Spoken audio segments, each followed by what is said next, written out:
জয় শ্রীকৃষ্ণ।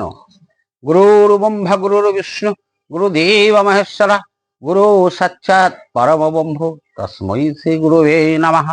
অজ্ঞানং তিমিরন্ধস্যং জ্ঞানাঞ্জনশলাকয়া চক্ষুর্মিলিतं येन তস্मै শ্রী গুরুবে নমঃ। বাঞ্ছাকল্পতরুভ্যশ্চ কৃপা সিন্ধুভ্য এব চ পতিতানাং পাবনেভ্যো বৈষ্ণবেভ্যো নমো নমঃ। নমো বৃন্দাবৈ তুলসীদেবাयै প্রিয়াयै কেশবস্য চ কৃষ্ণ ভক্তি প্রদে দেবী সত্যবত্তায় নমো নমঃ। নমো মহাবদন্নায় কৃষ্ণ প্রেম প্রদায়তে কৃষ্ণায় কৃষ্ণ চৈতন্য নাম্নে গৌরতীশে নমঃ। হে কৃষ্ণ করুণা সিন্ধু দীনবন্ধু জগৎপতে গোপেশ গোপিকাকান্ত রাধাকান্তায় নমোস্তুতে। তপ্ত কাঞ্চন গৌরাঙ্গী রাধে বৃন্দাবনেশ্বরী বিশ্বভানুসুতে দেবী প্রণমামি হরিপ্রিয়ে। জয় শ্রীকৃষ্ণ চৈতন্য প্রভু নিত্যানন্দ শ্রী অদ্বৈত গদাধর শিবাসাদি গৌর ভক্তবৃন্দ। হরে কৃষ্ণ কৃষ্ণ কৃষ্ণ হরে হরে, হরে রাম রাম রাম হরে হরে।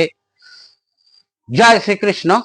আশা করি সকলে ভালো আছেন, সুস্থ সুন্দর আছেন। আমাদের এই চ্যানেলটা অবশ্যই আপনারা ফলো করেন, যার জন্যে পরপর আমরা চালিয়ে যেতে পারছি। আপনারা সকলে ভগবানের ইচ্ছায় সহযোগিতা করবেন যাতে এই চ্যানেলটা দীর্ঘদিন ধরে চালিয়ে যেতে পারি। তাতে সুবিধা বলতে কি হবে, একটা কথা জানবেন, এই শিক্ষা বা জ্ঞান দানে নাহি ক্ষয় পায়, দানে বৃদ্ধি পায়, তাই সবে মহাধন বলায় বিদ্যায়। যেরকম আমি আলোচনা এগুলো করব, আপনারা শ্রবণ করবেন, আলোচনার মাধ্যমে আমার শিক্ষা হবে এবং আমার শিক্ষাটা আরো ধারালো হবে, আরো উন্নত হবে এবং আপনারাও এগুলো আস্তে আস্তে জানতে পারবেন। আমি বেশিরভাগ আমাদের প্রামাণ্য শাস্ত্র গ্রন্থ, সনাতনী শাস্ত্র গ্রন্থ থেকে বেশিরভাগ বিভিন্ন কথা, বিভিন্ন আলোচনা করে থাকি। তো আজকের আলোচনা মূল বিষয় হচ্ছে এই যে মন্ত্র। আমরা সকলেই জানি দীক্ষা মন্ত্র গ্রহণ করি গুরুদেবের কাছ থেকে। যদিও আমাদের এই কলিযুগ অবতার শ্রীমান মহাপ্রভু শ্রীকৃষ্ণ চৈতন্য দেব আমাদের মহামন্ত্র প্রদান করে গেছেন, মন্ত্র নয় মহামন্ত্র। তাহলে মহামন্ত্র শ্রেষ্ঠ। তারপরে মন্ত্র গুরুদেব আমাদের কর্ণকুহারে আমাদের মন্ত্র দান করছেন। কিন্তু মন্ত্র দান করার পরে আমাদের একটা এখনকার অভ্যাস হয়ে গেছে কি, বিভিন্ন আশ্রমে মঠ ময়দান থেকে দীক্ষা নেয়া অন্য জিনিস, কুলগুরুদের থেকে দীক্ষা নেয়া অন্য জিনিস।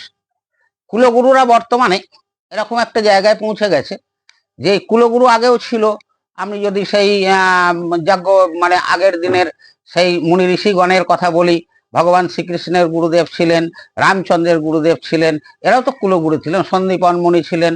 হ্যাঁ, এরা যারা ছিলেন তারা তো সবাই গুরু ছিলেন, কিন্তু তারা কি ছিলেন?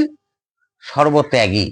কিন্তু আজকের দিনে কুলগুরু এরা তো সর্বত্যাগী নয়, যার জন্যে এদের জীবিকা নির্বাহেরও প্রয়োজন হয়ে পড়ছে এই দীক্ষা মন্ত্র দানের সাথে সাথে।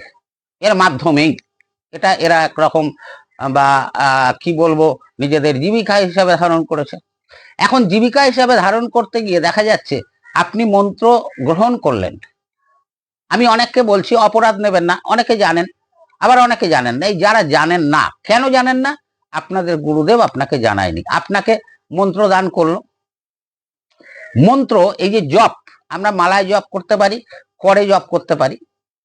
এই যে জপ কত প্রকার, আপনাকে যে মন্ত্রটা আপনার গুরুদেব দিলেন, তিনি বলেছেন কি যে আপনি কোন প্রকারের জপ করবেন। তা যদি না বলে থাকেন তাহলে আপনাকে গুরুদেবের কাছ থেকে জেনে নিতে হবে যে গুরুদেব আপনি যে মন্ত্র দিলেন এটা কোন প্রকারের জপ করব। কায়িক জপ, বাচিক জপ, অজপা জপ, এই ধরনের 11 প্রকারের জপ আছে, আরো জপ আছে। এই 11 প্রকারের জপের কোন প্রণালীতে, কোন জপ প্রণালীতে আপনাকে জপ করতে বললেন তিনি, এটা আপনার জেনে নেওয়া উচিত। না হলে ওই কি হবে, ভস্যে ঘি ঢালা হবে। নিয়মে যদি কিছু না করা হয় তাহলে তার রেজাল্ট আমরা পাবো না, সেই শক্তির স্ফুরণ হবে না। তাই গুরুদেবদের কাছে যারা দীক্ষা নেবেন, গুরুদেবের কাছ থেকে জেনে নেবেন যে আমাকে যে দীক্ষা দিলেন, মন্ত্র দান করলেন, এটা 11 রকম যে জপ পদ্ধতি আছে তার মধ্যে কোন পদ্ধতিতে আমি এই জপটা করব, এবং সেই পদ্ধতিটা কি, কাকে সেই পদ্ধতি বলা হয়। যদি আপনাদের মধ্যে কারোর দেখেন জানার প্রয়োজন আছে, আমাদের এই চ্যানেলে নাম্বারটা আছে, এই নাম্বারে ফোন করে আমার থেকেও আপনারা জেনে নিতে পারেন যে 11 রকম পদ্ধতি কি কি এবং কোন জপ কাকে বলে। তো এই জপ প্রণালী আমাদের নিয়ম হচ্ছে ত্রিসন্ধ্যা জপ করার নিয়ম, সকালে, দুপুরে এবং সন্ধ্যায় এই 3 সন্ধ্যা জপ করতে হয়। এই জপের সঙ্গে সঙ্গে আমাদের মনকে সংযম করা, মনকে মানে কি বলবো, মনকে একাগ্রতা করার জন্য এই আমাদের প্রাণায়ামটা করা মারাত্মকভাবে প্রয়োজন। প্রাণায়ামের সাথে সাথে সাথে যদি জপটা করি তাহলে সেই জপ ফলপ্রদ হবে। যদি বলেন প্রাণায়ামটা কি, প্রাণায়াম এখন অনেকেই জানেন, প্রাণায়াম কথাটা সর্বপ্রচলিত হয়ে গেছে।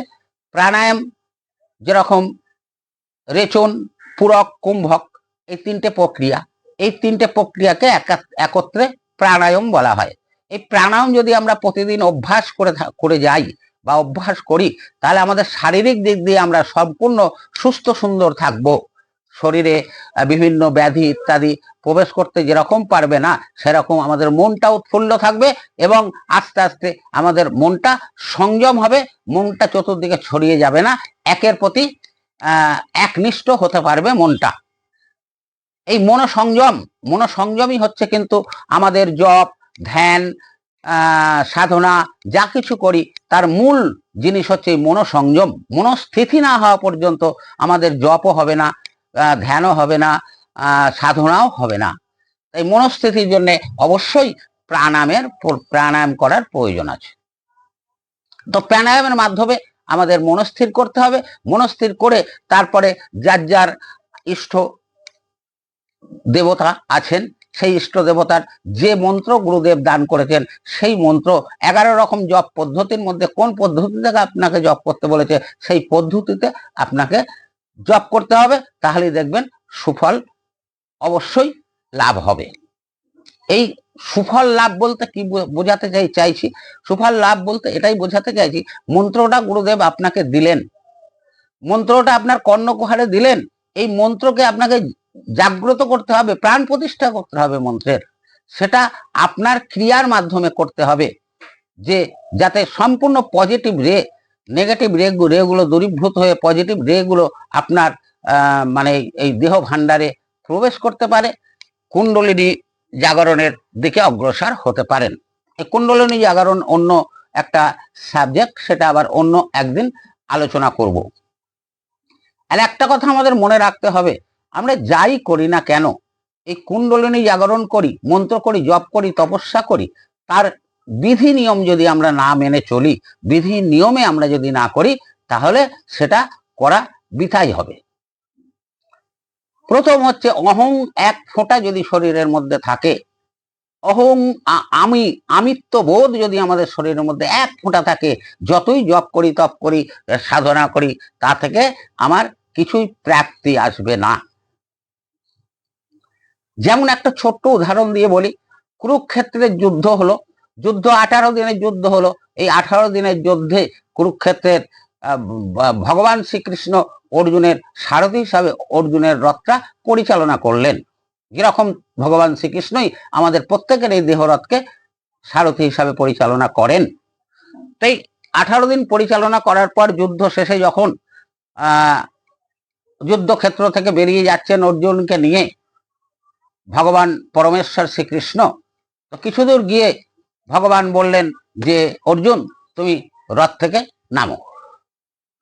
অর্জুন চিন্তা করছে তাই তো আমাকে রথ থেকে নামতে কেন বলছে, আরে বাবা আমি রথের কে, আমি আরোহী আর উনি সারথী, তো সারথী আগে নামবে তারপর তো আরোহী নামবে, নিয়ম তো, তা আমাকে আগে নামতে বলছে কেন? অর্জুন বললেন ভগবান শ্রীকৃষ্ণকে যে সখা তুমি আগে নামো তারপরে আমি নামবো। ফের ভগবান শ্রীকৃষ্ণ রথের উপরে বসেই বললেন অর্জুন তোমাকে রথ থেকে নামতে বলছি, তুমি নামো। এমন সময় সেখানে যুধিষ্ঠির বা তার আর সকল সহোদরগণ ভাইগণ এসে হাজির হয়েছেন।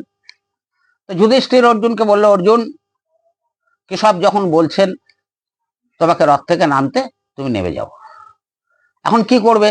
বড়দা বলেছে, দাদার সম্মান রাখতে আস্তে আস্তে অর্জুন রথ থেকে নেমে এলো। দেখুন, এতদিন ভগবান শ্রীকৃষ্ণ তার রথটা পরিচালনা করলো এবং তার জন্যই যুদ্ধে জয়লাভ করলো অর্জুন, কিন্তু সেই অর্জুন ভগবানের কথা শুনলে না, নামলো না রথ থেকে যুধিষ্ঠির বলার আগ পর্যন্ত। তো যাই হোক, অর্জুন যখন নেমে একটু দূরে গেল, তারপরে ভগবান শ্রীকৃষ্ণ রথ থেকে নেমে এলেন। ভগবান শ্রীকৃষ্ণ রথ থেকে নেমে আসার পরই রথটা একটা বিরাট বিস্ফোরণ হলো এবং দাউ দাউ করে রথটা জ্বলে পুড়ে ছাই হয়ে গেল। এই দৃশ্য দেখে পঞ্চপাণ্ডবগণ অবাক হয়ে গেলেন, অর্জুনও অবাক হয়ে গেলেন। বললেন, হে কেশব, এটা কি হলো? বলছে, দেখো, রথটা এতদিন ধরে চলেছে, এতদিন ধরে যুদ্ধ হয়েছে, বহু ব্রহ্মাস্ত্র, বহু নামি দামি অস্ত্র প্রয়োগ করা হয়েছে এবং তার আঘাত এই রথটাও সহ্য করেছে। আর সেই আঘাতের যে মারাত্মক বিস্ফোরণ বা মারাত্মক মানে কি বলবো তেজ, সেটা আমি নিজে ধারণ করে রেখেছিলাম, তাই রথটার কিছু হয়নি। কিন্তু যেই আমি রথ থেকে নেমে এলাম, তখন সেই যে এগুলো আছে, পারগুলো আছে, সেই পার সহ্য না করতে পেরে রথটা এভাবে জ্বলে পুড়ে ছারখার হয়ে গেল। তা দেখুন, ভগবান এতদিন ধারণ করে রেখেছিলেন এই ক্ষমতাটাকে, তাই রথটা ঠিক ছিল, না হলে রথটা ঠিক থাকতো না। তা আমরাও আমাদের এই দেহরথ তিনি যতক্ষণ ধারণ করে রাখেন ততক্ষণ ঠিক থাকে, তিনি ধারণ করে না রাখলে এই আমাদের দেহরথ ঠিক থাকে না। যাই হোক, সবাই দেখলো এই বিষয়টা। এটা কি? আমি একটু আগে বলেছিলাম, একটু অহং থাকলে চলবে না। অর্জুন মনে মনে ভেবেছিল যে আমি এত বড় যুদ্ধ করেছি, এত বড় যুদ্ধ করে সবাইকে পরাজিত করে আমি যুদ্ধে জয়লাভ করেছি। একবারে মনে করলো না আমার এই সবাই পরাজিত হয়ে আমার জয়লাভ হওয়ার কারণে ভগবান শ্রীকৃষ্ণ আছেন পিছনে, তাই সম্ভব হয়েছে, না হলে হতো না। এ যদি ভাবতো, ভগবান শ্রীকৃষ্ণ বলার সাথে সাথে অর্জুন রথ থেকে নেমে আসতো। আমরা ভগবানের কাছে চাই না, ভগবান আমার মঙ্গল করো, আমার সন্তানটা ভালো থাকুক, আমার সংসারটা ভালো থাকুক, আমি অনেক সুন্দর থাকি। ভগবানের কাছে কি চাইতে হয় এটাই আমরা ঠিক করে জানি না।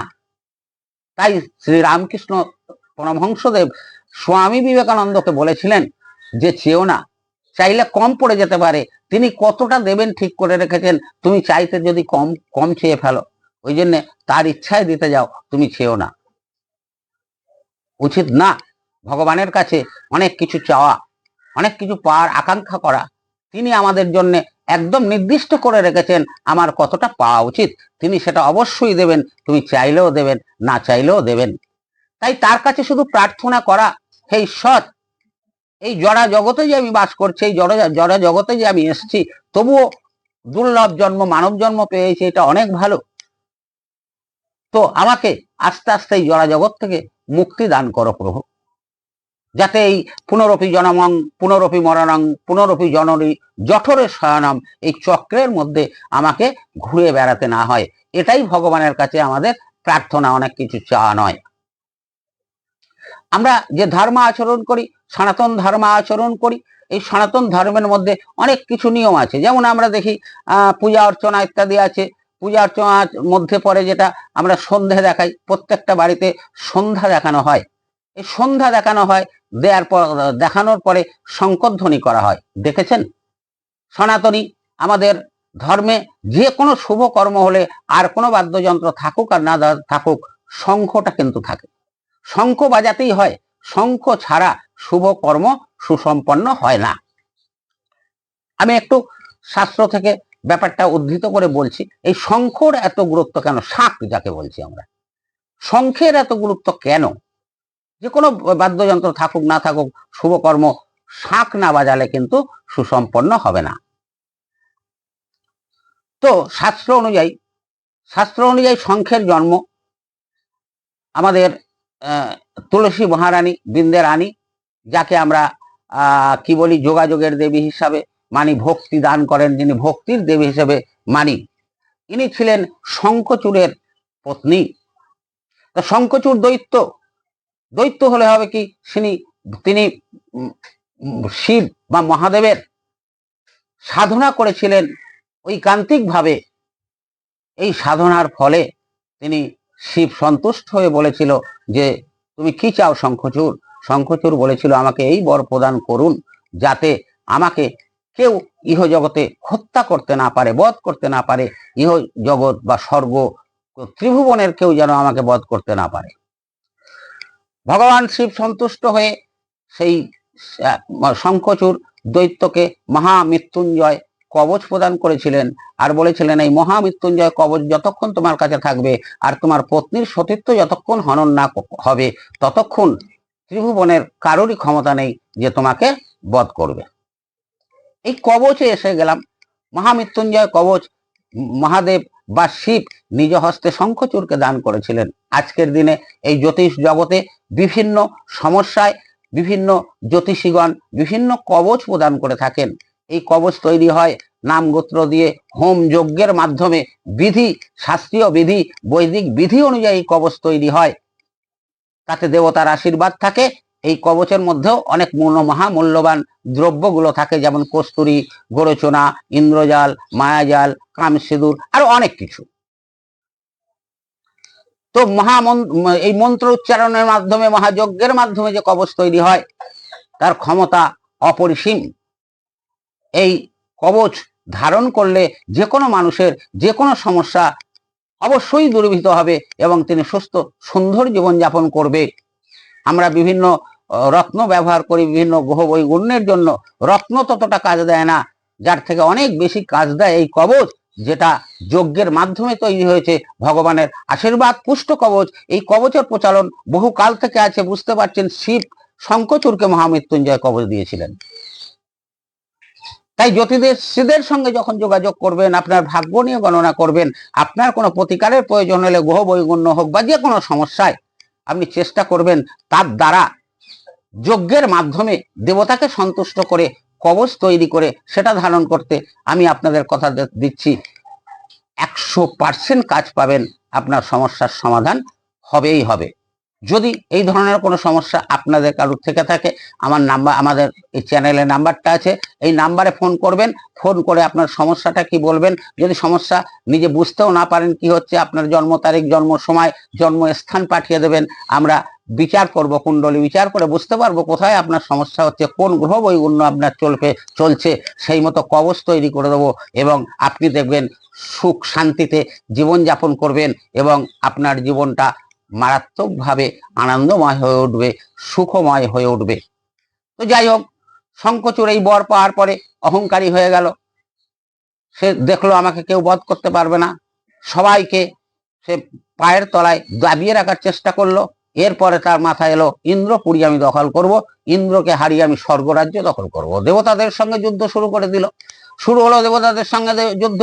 দেবতারা ভয়ে ভীত হয়ে গেলেন, কি করবে। তারা সবাই মিলে তখন করলেন কি, মহাবিষ্ণুর কাছে গেলেন। বিষ্ণুদেব বললেন যে দেখো, বর প্রদান করেছে শিব, অতএব এ কর্ম তো শিবেরই, শিবকেই বধ করতে হবে। শিবকে তখন আমন্ত্রণ করলেন। শিব বললেন যে দেখুন, আমি বধ করব, কিন্তু তাকে আমি যে দুটো শর্ত দিয়েছি, এই শর্তের মধ্যেই তার বধের রহস্য লুকিয়ে রয়েছে। তার মহামৃত্যুঞ্জয় কবচটা হরণ করতে হবে আর তার পত্নীর সতীত্ব হরণ করতে হবে, তাহলে আমি তাকে বধ করতে পারবো। শ্রীহরি মহাবিষ্ণু দায়িত্ব নিলেন এই কর্মের। তিনি একজন ব্রাহ্মণ বেশে যুদ্ধক্ষেত্রে হাজির হলেন।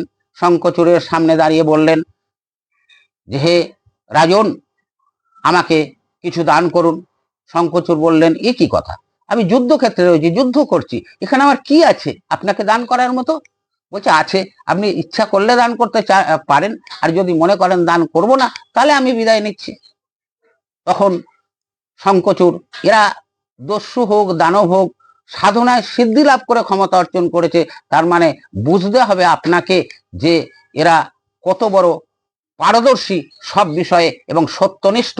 কোনো কিছু মুখে বললে তা কোনো দিনই তার ব্যতিক্রম এরা করতো না।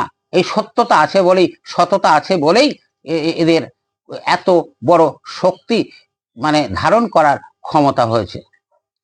তখন শঙ্খচূড় দৈত্য কমণ্ডল স্থিত জল নিয়ে প্রতিজ্ঞা করলেন যে হে দ্বিজ, আমি প্রতিজ্ঞা করলাম আপনার যা ইচ্ছা তা আমার কাছে চাইতে পারেন, যদি আমার দ্বারা সম্ভব হয় আমি সেটা আপনাকে দিতে সক্ষম, আমার কাছে থাকে আমি অবশ্যই আপনাকে দেব। তখন ব্রাহ্মণ বললেন, হে রাজন, তোমার ওই মহামৃত্যুঞ্জয় কবচটা আমাকে দান করো। তখন তো শঙ্খচূড় বুঝতে পারলেন এ তো যে সে লোক নয়, কবচ নিতে এসছে একজন ব্রাহ্মণ, কেন? অবশ্যই আমাকে বধের ষড়যন্ত্র করছেন ভগবান স্বয়ং। কিন্তু মুখে কথা দিয়ে ফেলেছেন যে কবচ উনি যা চাইবেন তাই দেবেন। তাই মহামৃত্যুঞ্জয় কবচটা খুলে ওই হাতে দিলেন ব্রাহ্মণের। ব্রাহ্মণ সেই মহামৃত্যুঞ্জয় কবচটা নিয়ে চলে গেলেন এ শ্রীহরি। তিনি এই কবচটা নিয়ে যাওয়ার পর কি করলেন, শঙ্খচূড়ের বাড়িতে চলে গেলেন। শঙ্খচূড়ের বাড়িতে গিয়ে শঙ্খচূড়ের রূপ ধরে বৃন্দে রানী তুলসী দেবীর কাছে হাজির হলেন। তুলসী দেবী বলল, হে স্বামী, আপনার যুদ্ধ হয়ে গেছে, যুদ্ধক্ষেত্রে ছিলেন না, আপনি চলে এসছেন কিভাবে? তখন শঙ্খচূড় বেশি শ্রীহরি বলেন, হ্যাঁ যুদ্ধ হয়ে গেছে, বহু সময় যুদ্ধ করেছি, ক্লান্ত আমি, আমাকে সেবার ব্যবস্থা করো।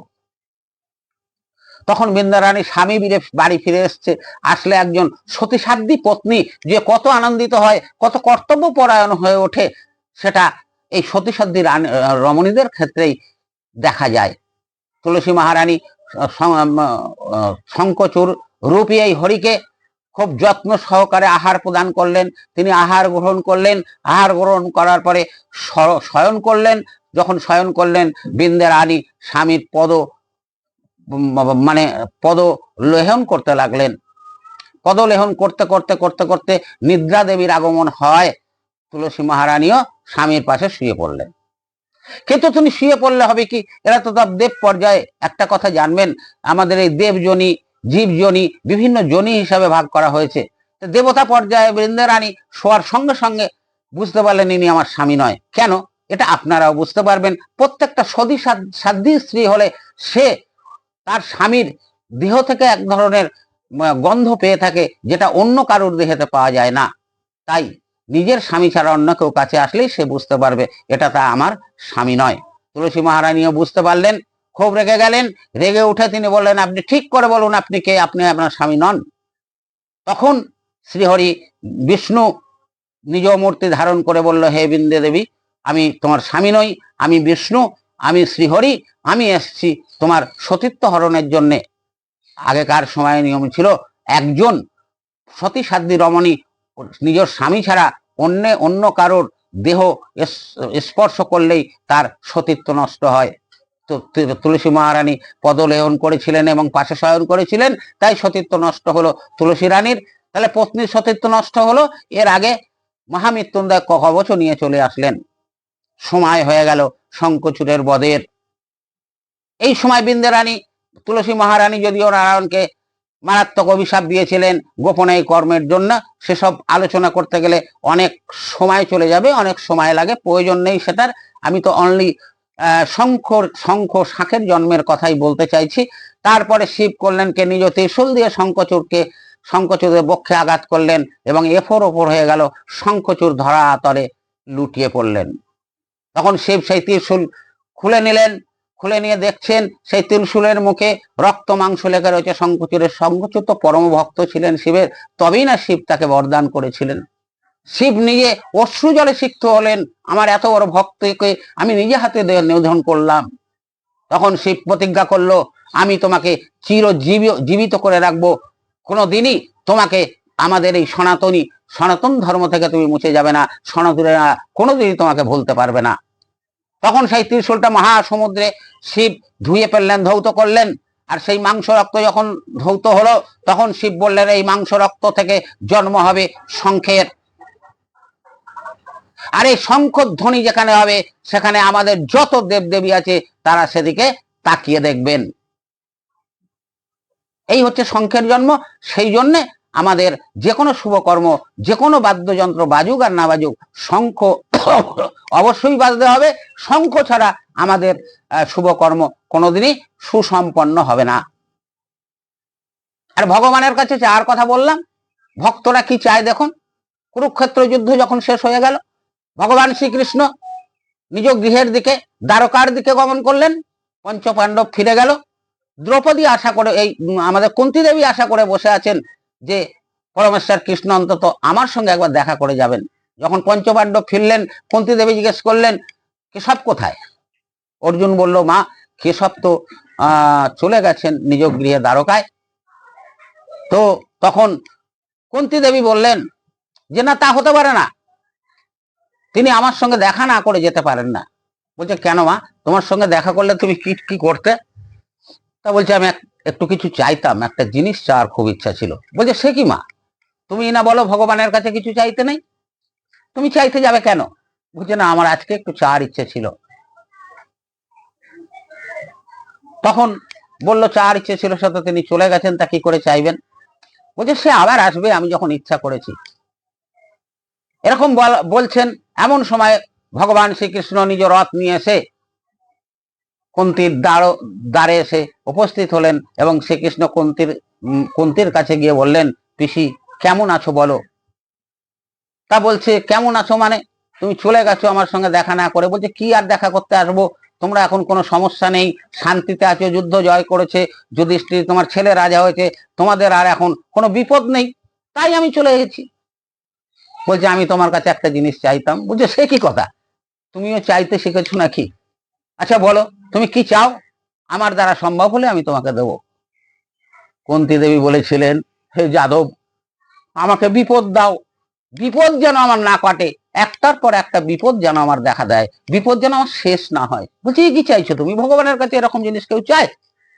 প্রত্যেকটা মানুষ সুখ চায়, শান্তি চায়, সৌন্দর্য চায়, বা নিজের ঐশ্বর্য চায়। তুমি চাইছো বিপদ, বিপদের পর বিপদ, কেন গো তোমার চাওয়াটা এরকম? কুন্তী দেবী বললেন, এই জন্যই তো বিপদ চাইছি, তুমি এক্ষুনি বললে না তোমাদের বিপদ কেটে গেছে, তাই আমি চলে যাচ্ছি। আমি চাই বিপদ না কাটুক, একটার পর একটা বিপদ থাকুক, আর কিছু না হোক, বিপদ থাকলে পরমেশ্বর ভগবান শ্রীকৃষ্ণ আমাদের সাথে থাকবেন। আমি চাই কৃষ্ণ আমাদের সাথে থাক, সেটা বিপদের মাধ্যমে যদি থাকে তাও ভালো। যাই হোক, আমাদের এই যে নাম্বারটা আছে, এই চ্যানেলের নাম্বারে ফোন করবেন, যদি কিছু জানার ইচ্ছে থাকে কমেন্ট করবেন, কারণ আপনাদের কিছু জিজ্ঞাসা থাকলে কমেন্ট করলে আমি তার সঠিক উত্তর দিতে পারবো। সাবস্ক্রাইব করবেন, বেল বাটন ক্লিক করে অল করে রাখবেন এবং লাইক করবেন, শেয়ার করবেন। আপনারা সবাই ভালো থাকবেন, ঈশ্বরের ইচ্ছায় আমরাও সবাই ভালো থাকবো। এইভাবে আমরা একসাথে মিলে সুন্দর সুস্থ জীবন যাপন করব এবং ভগবানের রাস্তার দিকে অগ্রসর হতে পারবো। জয় শ্রীকৃষ্ণ।